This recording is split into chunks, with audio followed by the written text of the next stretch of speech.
Welcome back. Today I want to talk about how I knew my hormones were imbalanced.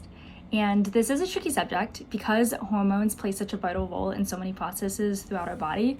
And because everybody's bodies are so different, how your body reacts to your hormones being imbalanced is also, unfortunately, going to be a little bit different. So I am going to be talking about my own experience, but I was just doing some research to see what other people may be feeling when their hormones are not balanced. And this was just on the internet. The worst symptoms came up. They were just so general and vague. It was things like, if you have acne, your hormones may be imbalanced. Or if you are fatigued or have digestive issues, your hormones may be imbalanced. Which could be true, but those symptoms are just so general. I could have all three of them and my hormones could still be balanced. It just was not helpful. So I actually went back and referenced a book that I've read before called Hormone Intelligence, which is super helpful if you need a good book on hormones. And the doctor that wrote the book suggested taking a look at your period as an indication of how your hormones are doing, whether or not they're balanced or imbalanced, which I think makes so much sense because not even just when you're menstruating, but everything leading up to menstruation and even after menstruation, your hormones are just working overtime to make sure that everything is normal. And when it's not normal, it can result in some of these crazy symptoms that we feel around our period that seem normal, but may not be. For example, when you have really intense cramps so bad that you have to miss plans or constantly take Advil, or when your mood swings are so crazy that you feel like a different person, or your bloating lasts for weeks. All indications that, hey, maybe something isn't right around your cycle, maybe something's not balanced. And there are definitely outliers. Like, I'm not saying if you have really bad cramps and need to take Advil one day that your hormones are imbalanced, but I'm just saying to pay attention a little bit. Maybe think back to your last period and how you felt around it. And I know that's like, I don't remember what I did yesterday, let alone what my period was last week. So I found it really helpful to start tracking how you're feeling. If you want to just start with a little note in your phone whenever you're feeling really bad mood swings or cramps or anything like that, with just the date and then the symptom, that's even helpful. But even a step further is if you go into the health app on your phone, there is a period tracker that's already built in.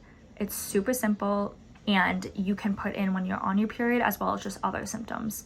And then if you start collecting that data over the course of a couple months so that you have full cycles under your belt, you're able to look at things zoomed out. You're able to see, okay, are those intense cramps, was that just 1 month or was that consistently every single month?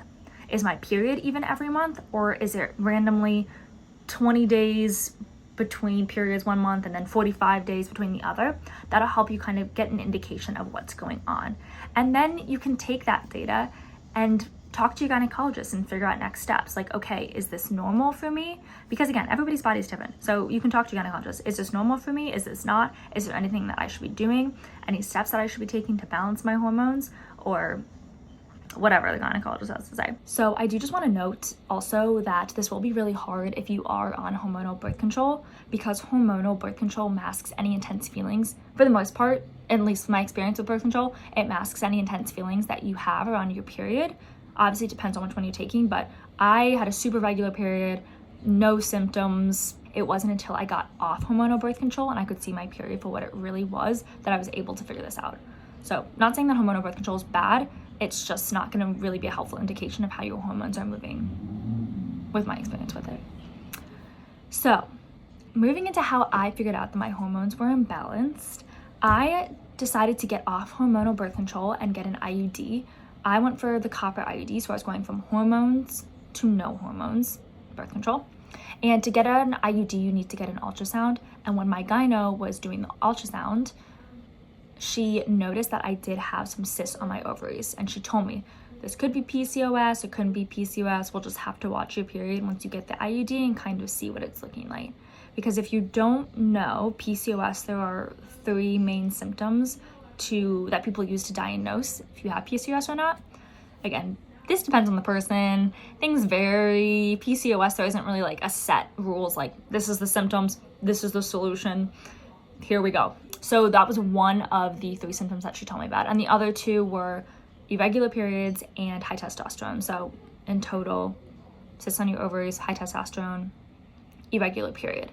So when I was getting my IUD, since I already had that in my mind, okay, I have cysts on my ovaries, I knew I was gonna watch my period to see how things went. And those first couple months, things were very inconsistent. My mood was all over the place.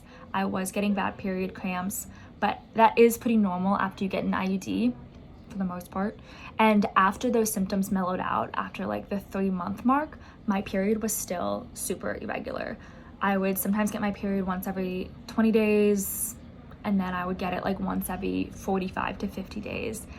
It would be really weird. And I think because I knew that I was already watching out for inconsistencies, I called my gynecologist up after a couple months and was like, hello, should I come back in? Should we talk about this?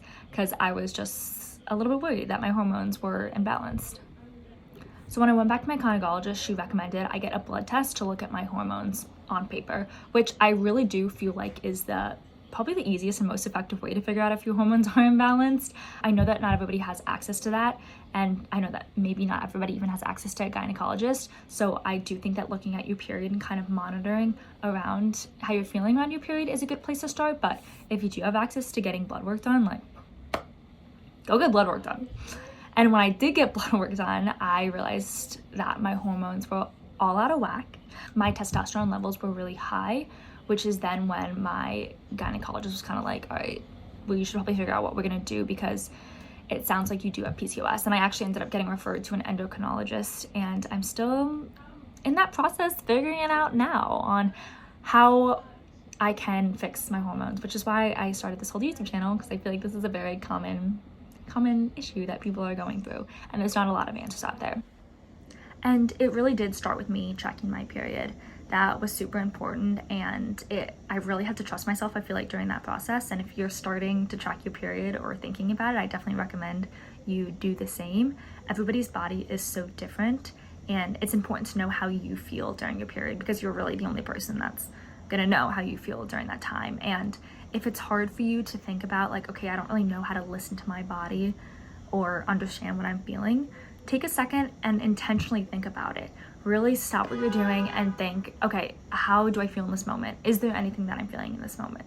And start writing it down. And the more information that you have, the more that you will be able to make an informed decision about what to do, whether or not you feel like you have a hormone imbalance or not. And then you can take that information to a gynecologist, to someone who's, I don't know, dedicated their life to studying this stuff. And then they will be able to help you make an informed decision. And I know it can feel really overwhelming, especially in the beginning, but there are tons of people that are trying to figure out the same thing that you are, and it's not your fault that no one talks to you about what the luteal stages of your hormone cycle. So feel free to share with me what you're going through. I'm always curious. I obviously love talking about this stuff and talking to other people that are trying to figure out the same things. So yeah, thanks for watching. See you again soon.